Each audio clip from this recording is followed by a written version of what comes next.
Magandang tanghali sa ating lahat. Tayo po ay magkakaroon ng maikli lang na pag-aaral ng salita ng Diyos. Ang paksa po natin ngayon ay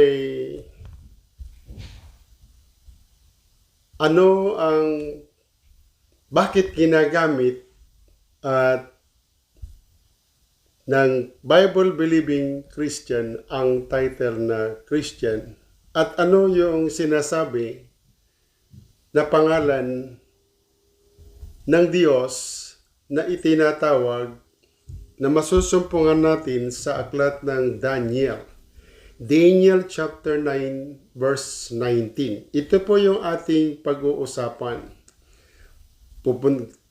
Magsisimula tayo dito sa Old Testament sa verse nito at titinan natin sa New Testament kung ano yung pinakang hayag na pangalan na aakma po sa ating ginagamit sa kasalukuyan na titulong Christian. So yan po ang ating susulyapan sa atin pong pag-aaral na ito.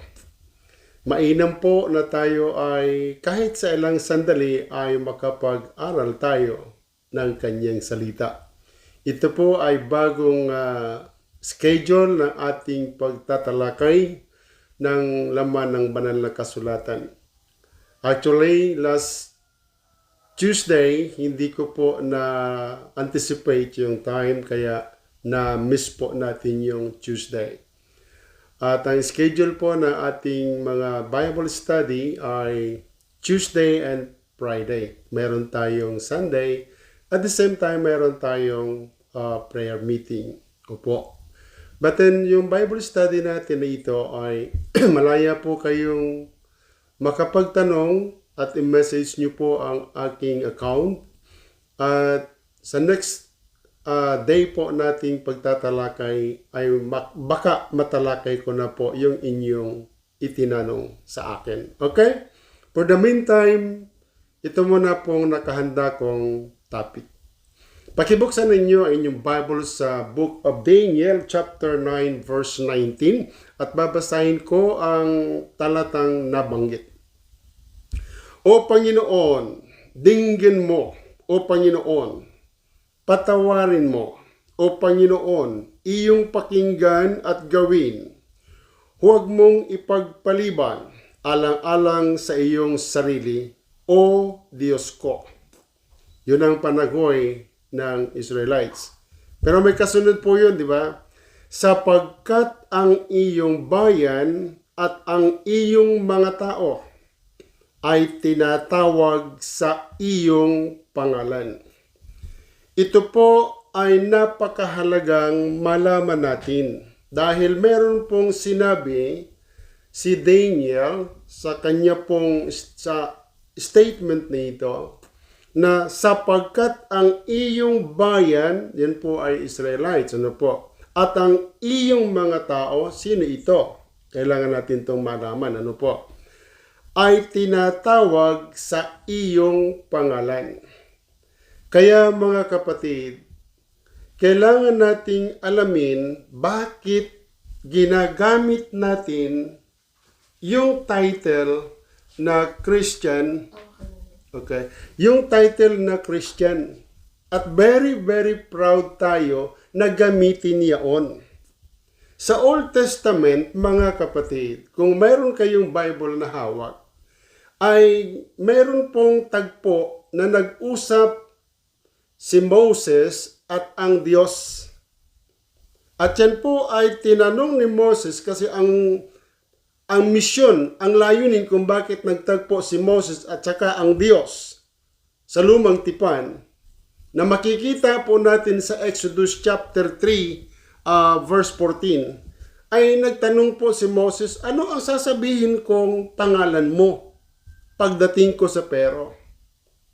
Pagdating ko doon, anong sasabihin kong pangalan? Sabagat yung mga Diyos nila doon, may pangalan. Eh sino yung, anong sasabihin ko? Anong sabi ng Panginoon? Sabihin mo na sinugo ka ni ako nga. Ang hirap, ano po, mga kapatid.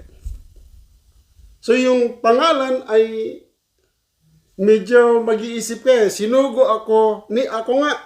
Di ba? And then meron naman tayong mababasa sa Old Testament pa rin yung salitang Yahweh o yung salita, yung word na YHWH. So, actually mga kapatid, naglagay po ang ibang mga, sabihin nating mga theologian, marahil, no po, na pinaglalagyan niya ng mga vowels to pronounce the word, makabuo sila ng salitang Jehovah. Pero ang tanong, yun ba talaga ang pangalan ng Diyos? Di ba?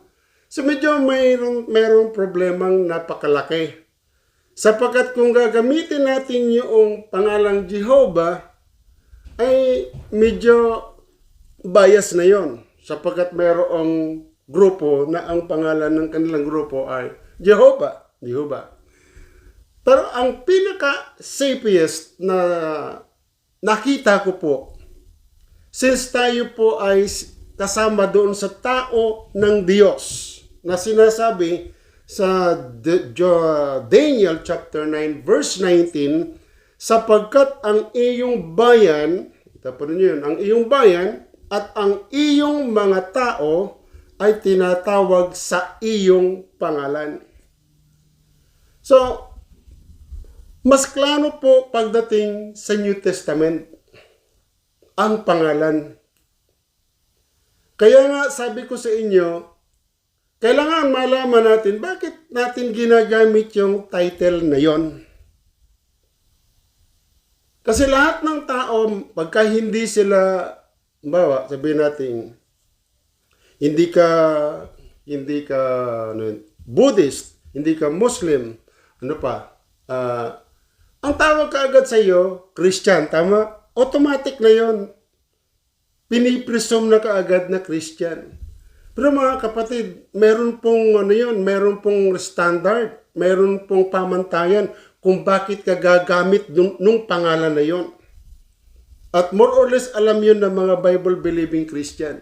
Ang hindi lang nakakaunawa kung bakit siya nakikigamit din naman ng title na yon, ay yung mga nagpapanggap. Actually, ang dami nagkukunwaring Kristiyano eh. Hindi nga nila naintindihan kung bakit nila ginagamit yun eh. Diba? Pero nagpapatawag silang Christian. Kahit yung mga kulto, nagpapatawag silang Christian. Kasi bakit po? Yung pangalan po kasi na yon, yung pangalan pong, yung titulo na yon ng Kristyanismo, yung Kristiyano, na nakaakibat po yung pangalan na ibinigay sa silong ng langit. Yun po yung napakagandang balita. Ano po? So, yan po ang sinasabi ni Propeta Daniel.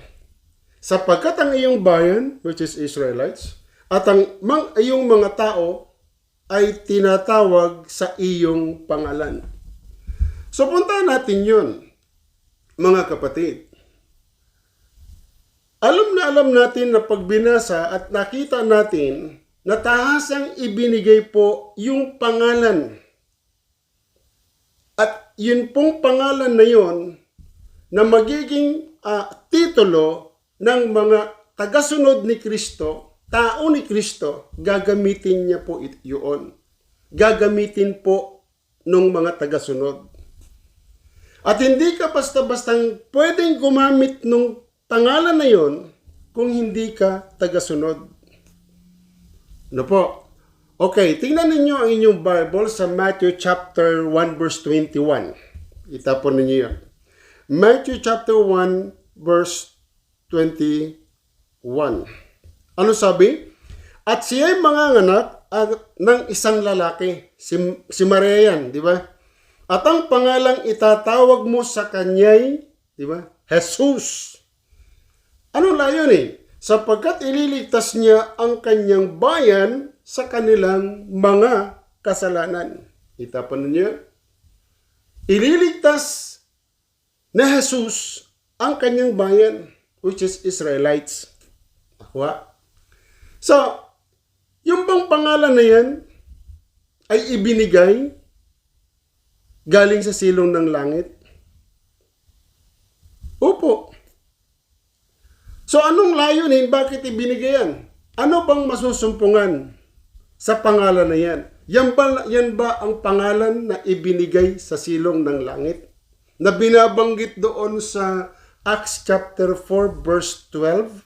Pakitingnan ninyo inyong Bible. Acts chapter 4 verse 12. At sa kanino mang iba ay walang kaligtasan, sapagkat walang ibang pangalan sa silong ng langit na ibinigay sa mga tao na sukat nating ikaligtas. Walang ibang pangalan.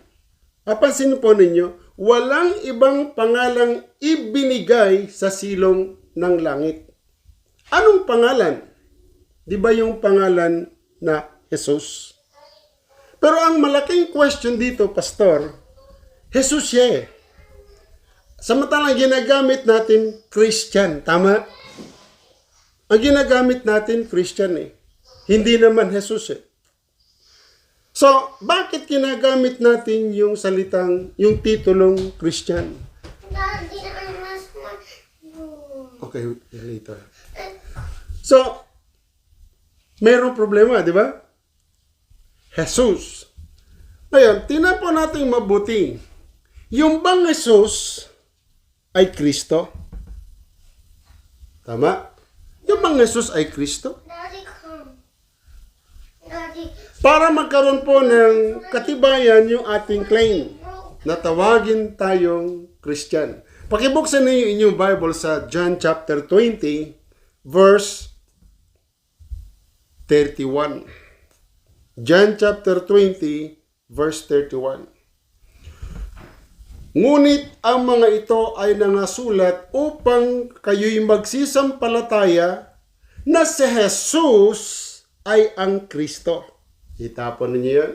Kaya pala natin ginagamit yung kanyang pangalan na Christ and then I and Christian, yung katagasunod, di ba? Ay sapagat yung palang Jesus na pinangalanan sa Matthew chapter 1 verse 21, yun din pala yung Kristo. Akuha niyo po. Upang kayo magsisampalataya na si Jesus ay ang Kristo, ang anak ng Diyos. Yun po sabi. At sa inyong pagsampalataya ay magkaroon kayo ng buhay sa kanyang pangalan. So, kompleto. Ano po? So, walang dapat ipangamba at hindi dapat mag-alinlangan. Talagang magkakaroon ka ng excitement na panindigan yung title na yon. Sapagat bakit? Yun yung pangalang ibinigay sa silong ng langit na panghahawakan at pagnanampalatayan, pagtitiwalaan ng sasampalataya. At yung kaligtasan ay natitiyak niya sapagkat yun ang kinaroroonan ng buhay na walang hanggan. Unawaan po mga kapatid. Kaya napakaganda po So, another testamento.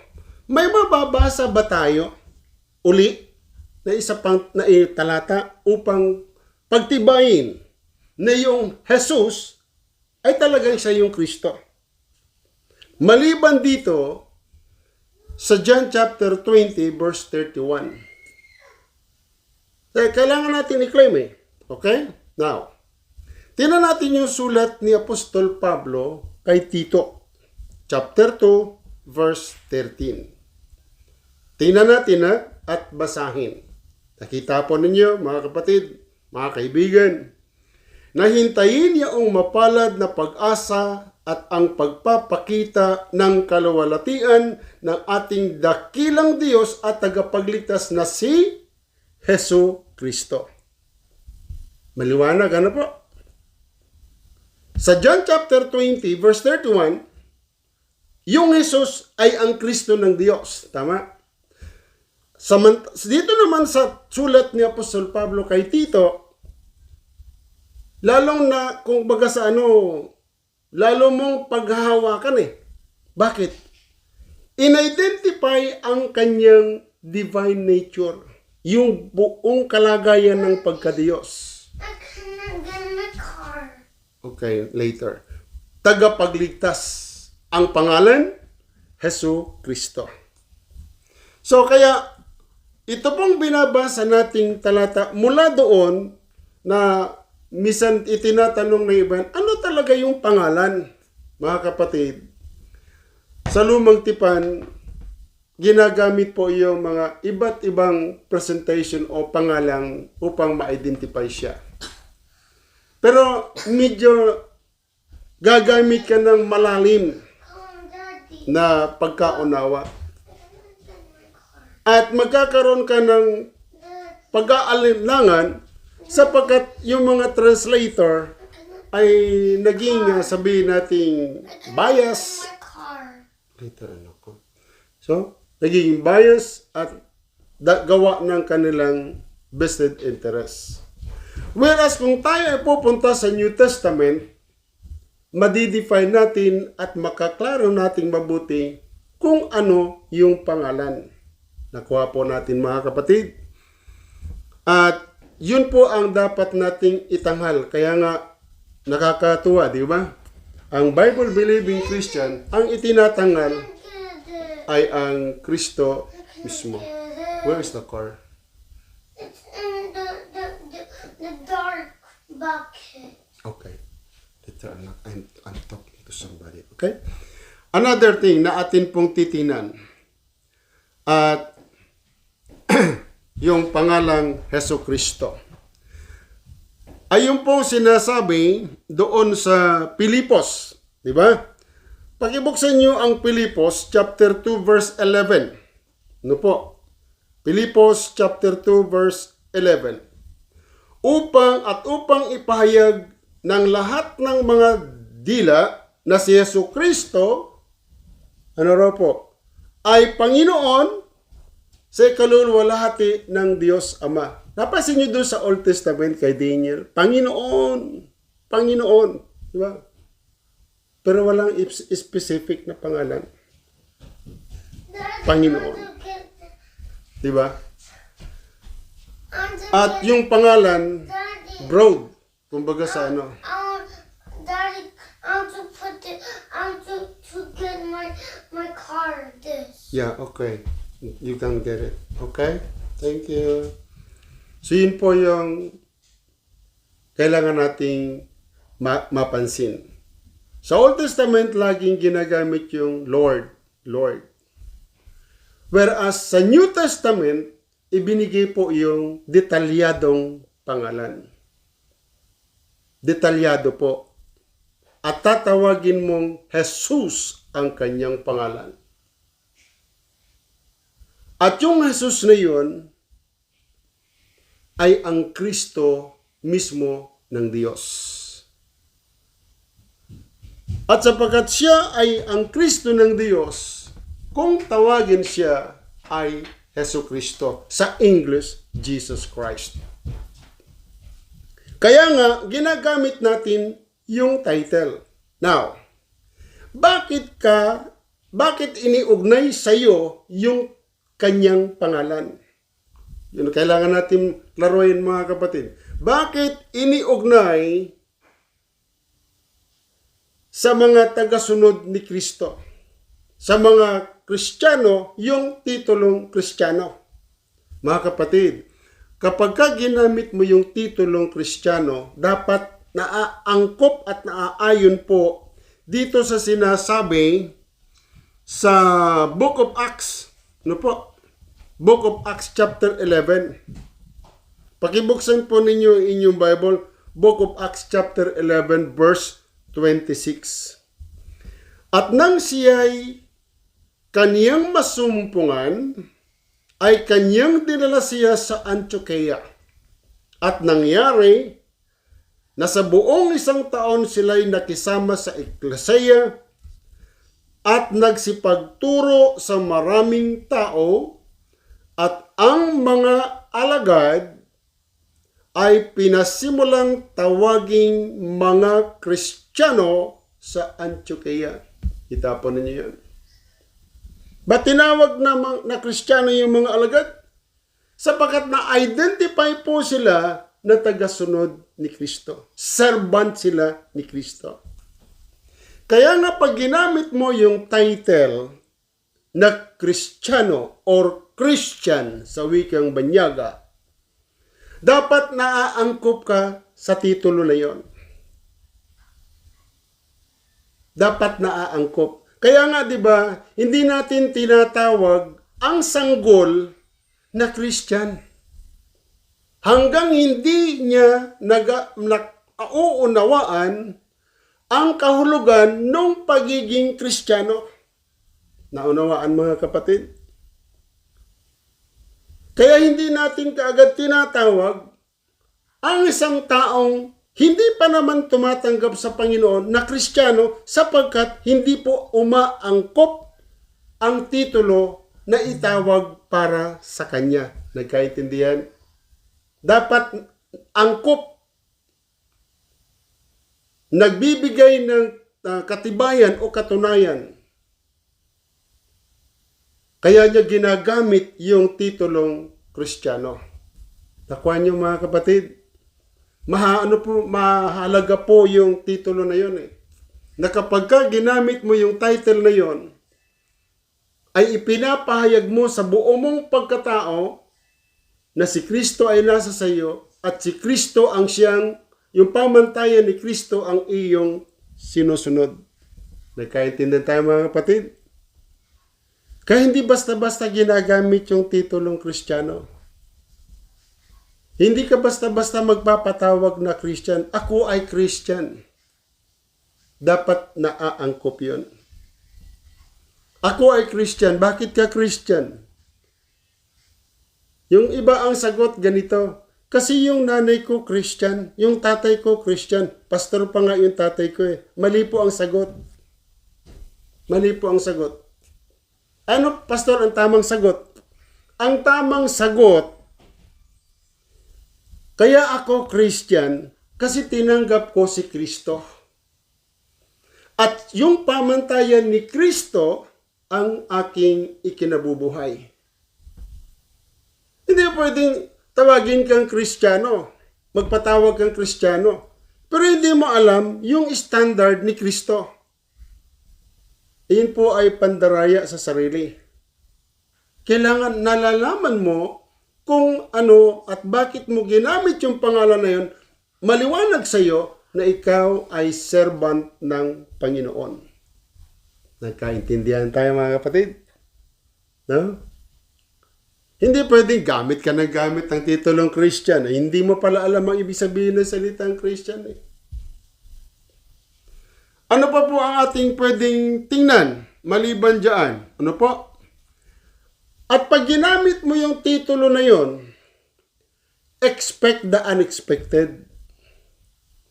Ginamit mo ang titulong Kristiyano, asahan mo yung mga bagay na magaganap sa iyo. Na kung papaano inusig yung Panginoon mo, uusigin ka rin.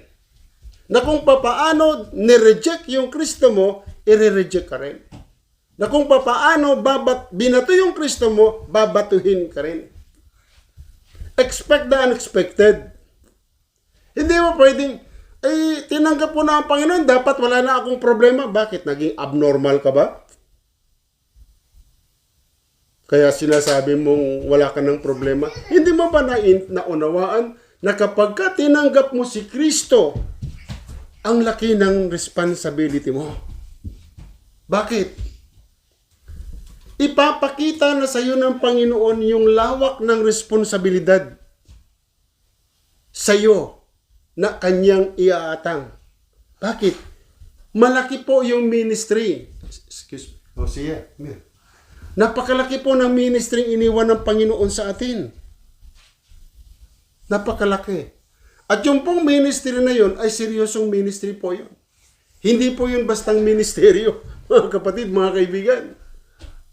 Na pag ikaw ay tumanggap sa Panginoon, that's it, okay na, wala na. No. Yung palang simulang pagtanggap mo, dapat maunawaan mo ng mabuti. na may kaakibat na pananagutan, tungkulin o responsibilidad. Itapon ninyo yun, mga kapatid, mga kaibigan. So, asahan mo na ikaw ay uusigin. Kapag ka ginamit mo yon, kapag ka yun ay iniangkop na sa iyo, asahan mo na ikaw ay uusigin. Okay, tingnan natin.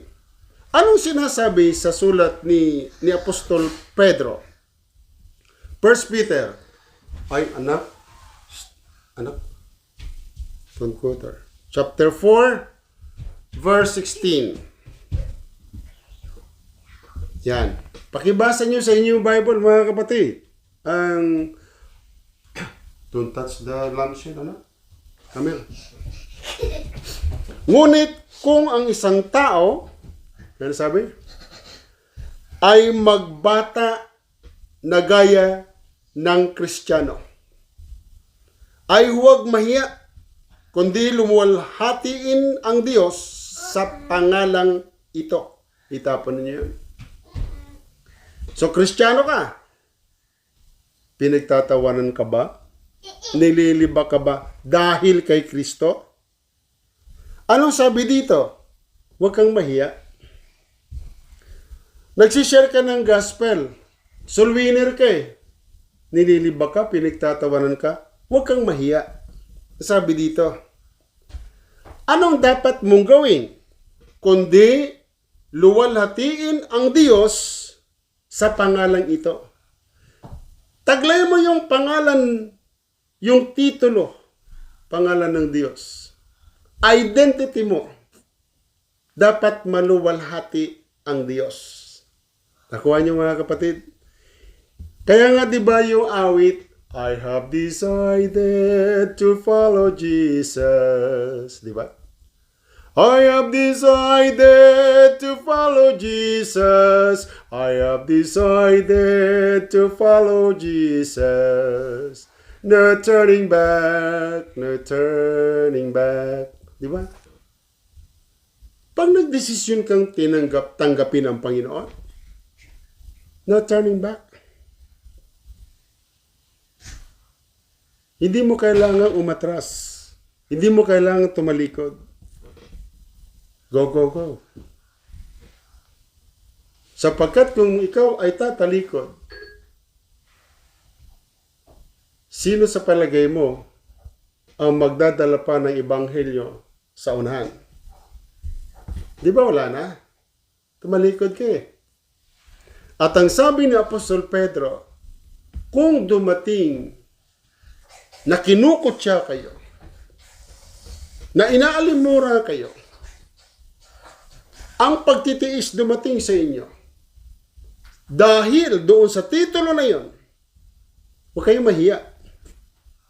Be proud. Diba? Be proud. Nadala niyo yung mensahe nung Sunday? Be proud.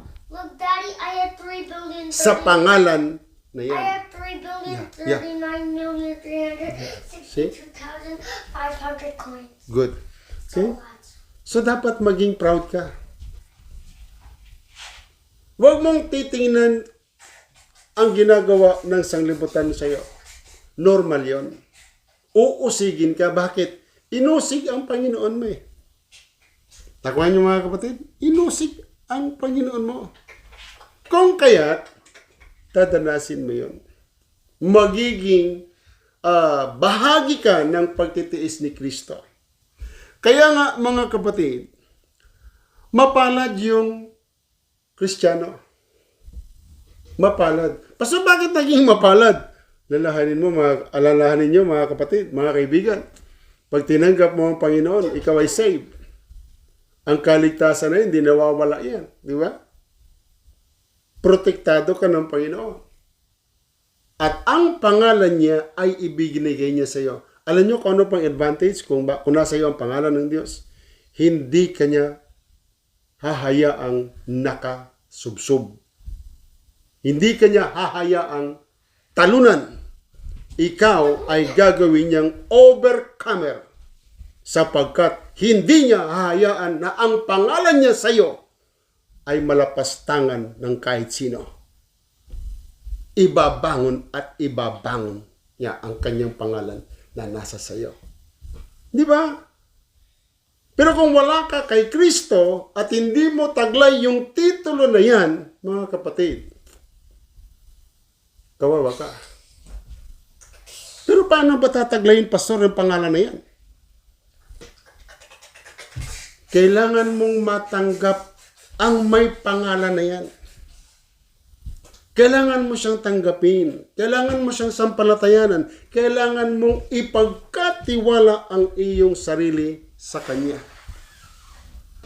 Kaya kung titingnan natin, doon sa lumang tipan, mga kapatid, sa Book of Daniel, sino ginamit natin kanina, si chapter 9, verse 19, mga kapatid. Sapagkat ang iyong bayan at ang iyong mga tao ay tinatawag sa iyong pangalan, itatanghal po niya yun eh. So, yung mga tumanggap, yung mga Israelites na tatanggap at sasampalataya kay Kristo, ang tawag na po sa kanila ay Kristiyano. Christian, sa madaling salita. At pagka lahat ng lahi, itim, puti, brown, pag tumanggap na sa Panginoon yan, iisa na po ang tawag sa kanila, Christian. Wala na pong division.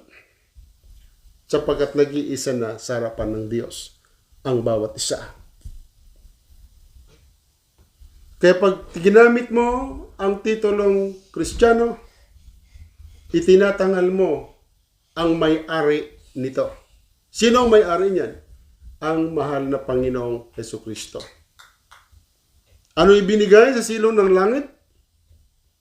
Jesus. Yung Jesus, sino siya? Ang Kristo ng Diyos. Ano yung Jesucristo? Ang dakilang Diyos sa lupa, mga kapatid. Sa lupa. Pastor, bagong issue yan ah. Totoo yan, mga kapatid. Bakit? Napansin nyo sa 1 chapter 5 verse 20? Pakibasa. Tingnan niyo ha, mga kapatid ha. Kailangan maintindihan mabuti ito. Dito nagkakagulo ang ilang mga grupo. O karamihan sa mga grupo. Bakit? Hindi na re-realize na mabuti. Tingnan po ninyo ha. Bumaba si Kristo, di ba? Bumaba si Kristo galing sa langit, nagkatawang tao eh. Ang deklarasyon dito ni John the Beloved, basahin natin ha. At nalalaman natin na naparito ang anak ng Diyos. At ay binigyan ng pagkaunawa upang ating makilala siya na totoo at tayo'y nasa Kanya na totoo sa makatuwid sa Kanyang anak na si Jesucristo. Pasinin po ninyo. Ito ang tunay na Diyos at ang buhay na walang hanggan. Bakit ginamit yung ito ang tunay na Diyos at buhay na walang hanggan? Kasi nagkakaroon ng pagtatalo rito. Kung si Kristo tunay na Diyos at merong tunay na Diyos sa taas, dadalo ang Diyos. Mga kapatid, hindi nagkaunawaan yung dalawa eh. Nang bumaba si Kristo, mga kapatid, maraming Diyos-Diyosan sa lupa. Maraming Diyos-Diyosan sa lupa. Napansin niyo yung verse 21? Mga anak ko, mag-ingat kayo sa mga Diyos-Diyosan, mga peking Diyos, marami sa lupa. Kaya inintroduce ni John, ito yung totoo. Hindi yung sinasamba ninyo. Kaya kung nanalangin man si Kristo, sa John chapter 17 verse 3, makilala kanila sa lupa. Na iisang Diyos dyan sa langit. Iisang Diyos. Kasi ang intention ng pagkakatawang tao ni Kristo, ipakilala ang Diyos na nasa langit na nag-iisa. Makilala ng tao. Ay, ang problema, maraming Diyos-Diyosan ang tao sa lupa. Sino mag-i-introduce ngayon kay Christ? Ang mga alagad. Kaya po, nabanggit po yan ni Apostol Pablo, nabanggit yan ni John. Bakit? Diyos ba si Kristo? Oo! Diyos siya. Eh, may tatlong persona ang Diyos eh. Di ba? Ama, Anak, Espiritu. Tama? Sa iisang pagka-Diyos. So, ang point dito is this, mga kapatid. Pinag-uusapan natin yung titulong Kristiyano. Magiging proud ka. Kasi pangalan yan na ibinigay sa mula sa silong ng langit. Approve yan ng Diyos. Nire-recognize yan ng Diyos. Kaya ang magtataglay nito, dapat may pagkaunawa patungkol sa kapahayagan ng pagka-Diyos ni Kristo. Kaya nga, di ba sabi sa sulat ni Apostol Pablo, 1 Timothy chapter 2 verse 5, basahin natin yan, 3 and 4. 1 Timothy chapter 2 verses 3 and 4. Ano pong sinabi dyan? Verse 4 na lang. Na siyang may ibig na ang lahat ng tao ay mangaligtas at mga kaalam ng katotohanan. Pag naligtas ka, malalaman mo yung buong katotohanan. Bakit? Tumatahan sa iyo ang banal na Espiritu. Kaya nga yung advantages ay napakarami sa isang taong na-encounter, tinanggap ang Kristo at tinawag siyang Kristiyano. Hindi basta-basta ang pagpapatawag ng Kristiyano, ha? Mga kapatid, mga kaibigan, ha? Kaya nga natatawa ako minsan, di ba? Oo. Di ba natatawa ako? Bakit? Ipinasok yung sanggol sa church, winisik-wisikan, paglabas Kristiyano na raw. Mga kapatid, hindi po totoo yun.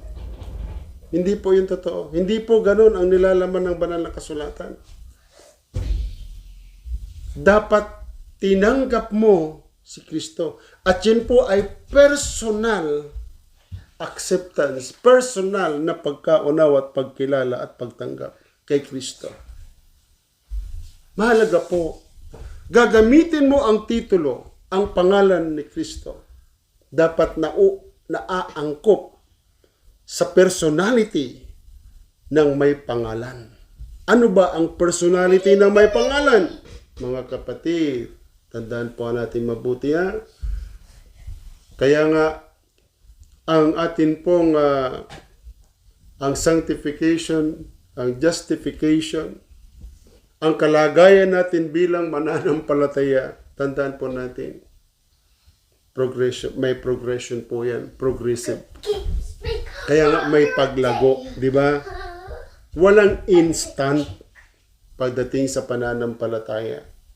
Dahan-dahan kang lumalago. At paano ka lumalago? Kapag ka ikaw ay merong constant fellowship sa Diyos at pagninilay-nilay ng salita ng Diyos, ang Biblia, tatandaan nyo lagi, ha? Ang Biblia ay sulat ng Diyos sa iyo. Yung iba ang tawag, ang Biblia ay love letter ng Diyos sa iyo. At para masagot mo naman ang Diyos sa kanyang mga salita, ang iyong pananalangin naman ang siyang nagiging pamamaraan mo upang makipag-usap sa Diyos. So mayroon pong na-establish yung relationship. Unawain mabuti, ha? Hindi ka basta-basta gagamit ng titulong Christian kung hindi mo naunawaan ang titulo na ito. Hindi po yan automatic package deal, kumbaga. Ay, yung tatay ko, pastor, kaya ako Christian. Sigurado ka. Ang dami kaya nag-testimonial. May naging, ano pa nga ako sa seminary, problematic yung tatay niyang pastor sa kanya. Kasi siya, hindi pa siya tumatanggap sa Panginoon. Sa madaling salita, active siya sa loob ng church, pero hindi pa siya saved. Wala pa si Kristo sa kanya. So, hindi porke tatay mo, pastor, ay Kristiyano ka. Hindi po. Wala po kayong mababasa sa Bible ng gano'n. Kailangan mong matanggap ang Panginoon at maunawaan mong mabuti ang mga pamantayan niya sapagkat meron siyang pamantayan. Tinanggap mo nga siya, pero hindi mo naman naiintindihan yung pamantayan. Paano ka lalakad bilang isang Kristiyano? Tama? Kaya marami minsan nagkakamali. Tinanggap ko ang Panginoon, I am saved. Wala namang problema dun eh. Pero anong resulta ng pagiging saved mo? Kasi dapat may resulta yun eh. Diba? Dapat mayroong resulta. Hindi pwedeng tinanggap mo ang Panginoon pero walang nangyari sa'yo. Pwede ka makakalang ng mga nagkalat dyan ng mga tumanggap sa Panginoon. Wala naman nangyari sa kanila. Hindi ganun ang ibig sabihin itong pinag-uusapan natin. Kapag ginamit mo ang titulo ni Kristo, ito po, dapat maliwanag na maliwanag sa isip at puso mo na ikaw ay kinukubkob ng kanyang kapangyarihan at ang espiritu niya ay nasa sayo. Pag wala, hindi kanya pag-aari. Basahin niyo ang Romans chapter 8 verse 9, mga kapatid. So, ulitin natin na. Maiksi lang ang ating Bible study pag ganito sa yung Tuesday at saka Friday. No po, yan ay parang siesta time nyo lang. No po. Pagkatapos nyo kumain, wala kayong magawa, buksan nyo ang inyong cellphone, panoorin ninyo ako sa inyong Facebook. So, kung medyo na late kayo, abangan nyo sa YouTube. Baka maipost ko sa YouTube itong ating mga pinag-uusapan. So, ilan lamang po ito sa ating mga topic. Actually, may mga nakahanda ako masisila na topic. Blasphemous topic, na kailangan pong malaman din ng buong daigdig. Ano yung mga pamusong na aral? At nakakatakot na aral na pero hindi po nagiging aware ang mga tao kaya maraming na lilinlang. Ulitin natin na sapagkat ang iyong bayan, sabi ni Propeta Daniel, sapagkat ang iyong bayan at ang iyong mga tao ay tinatawag sa iyong pangalan. So, maliwanag na po. Ang church ay combination. Combination ng Hudyo at ng mga Hintil. Tao ng Diyos. Bayan ng Diyos. Anong tawag? Christian. Christian po. Kaya ito po, alam nyo mga kapatid, sa totoo lang, ang Baptist ay under sa tinatawag kong successionist theory. Succession. Yan ang original na pangalan ng Baptist. Christian. Yan po ang original. Wala nang ibang tawag. Christian. Kaya lang siya naging Baptist, binansagan siya ng mga umagaw ng kanyang titulo. Kaya nga ako bilang Baptist pastor, hindi ko inaalis yung pangalang Baptist. Bakit? Identity yan na binansagan ka lang nila. Originally, ikaw yung Christian. Kaya nga di ba yung teaching natin, hindi natin nababago. Hindi natin binabago yan. As is yung teaching na yan. At yan po, hanggang sa pagdating ni Kristo, yung susunod na mga preacher, mananatili yung teaching na yan. Wala pong pagbabago yan. Kita niyo yung mga ibang mga grupo, kung ano-ano ng mga teaching nila, kung ano yung sikat sa sanglibutan, pasok sa church. Kung nag-iindakan sila sa pag-awit, indakan din sila sa loob ng church. Kung ano yung estilo ng music ng nasanglibutan, pasok sa kanilang church. Hindi na estilo nila. Mga kapatid, ingat kayo dyan ha. Ingat kayo. Baka mauso din sa inyo dyan sa Philippines yung midnight church. Ingat kayo noon, mga kapatid. Yung mga masasayang worship, ingat talaga kayo. Sinasabi ko lang sa inyo, mapanganib ang ating panahon. Paalaala mga kapatid ha? Anong pangalan binigay silong ng langit? Anong pangalan itatawag mo sa kanya? Jesus. Yung Jesus ba ay yung Kristo? Yes. Kaya ang tawag ay Yesu Kristo. Sa English, Jesus Christ. Ang mga tagasunod, anong tawag? Christian. Yun yung pangalan ni Kristo. Inangkop at inilagay sa atin upang ma-identify tayo na tayo ay mga tagasunod ni Kristo. Kaibigan, gusto mo maging Kristiyano? Magandang design mo na yan. Binabati kita. Pero alam mo ba kung paano magiging Kristiyano? Number 1. Kilalanin mo ikay makasalanan at pagsisiyan mo yon. kilalanin mo ang Panginoong Jesucristo bilang Diyos na tagapagligtas. Sampalatayanan mo siya. Tanggapin mo siya. Pahintulutan mo maghari at pumasok siya sa iyong buhay at ikaw ay maliligtas. Kasabay na iyong kaligtasan, ikaw ay binibigyan niya ng titulong Kristiyano. Sapagkat tinanggap mo si Kristo, tumahan sa iyo si Kristo, ikaw ngayon ay isang Kristiyano. Tandaan mong mabuti, hindi ginagawa ng binyag para ikaw ay maging Kristiyano. Hindi po totoo yun. Sapagkat sa Biblia, bago ka palang binyagan, Kristiyano ka na. Bakit?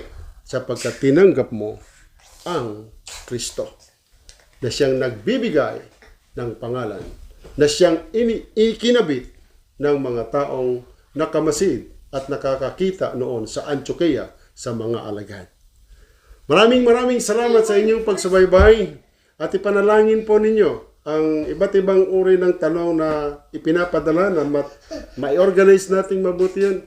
At ipanalangin ninyong mabuti ang pagtatalagay ko ng mapamusong na aral ng mga kulto sa buong daigdig. Medyo masilan po yung topic na yon. Pero panalangin po ninyo sapagkat ordinary naman na yan, mga kapatid, mga kaibigan. Kaya lang, kung minsan, sapagkat mauuga mo sila, ay asahan mo na ang iba't ibang klase ng reaction at atake. Normal yan, mga kapatid, mga kaibigan. Okay? So, lahat ng prayer request, paki-forward po sa aking account at para maipanalangin kayo sa aking personal na pananalangin at devotion. Maraming salamat sa mga sumubaybay at nakisabay sa pag-aaral na ito. Pagpalain kayo ng Panginoon. Pasaganayin ang biyaya niya sa inyong pamilya at sa inyong pagtatrabaho ay maging matagumpay kayo. Salamat at purihin ang ating Diyos. Tayo po ay mananalangin. Panginoon, salamat po sa sandaling ito sapagkat ikaw ang siyang naging patnubay at gabay ng bawat isa sa amin. Salamat po sa iyong katapatan. Purihin ka, Panginoon, sa mga sumubaybay ay mangusap ka po sa kanila. At sa lahat ng nagnanais na tanggapin ka at sampalatayanan ay mangusap ka po sa kanila at bigyan mo sila ng pagkaunawa. Pinupuri ka namin, pinasasalamatan ka namin, O Diyos, sapagkat yan po ang aming dalangin sa pangalan ni Jesus. Amen at amen. Okay, salamat po. Meron akong watcher.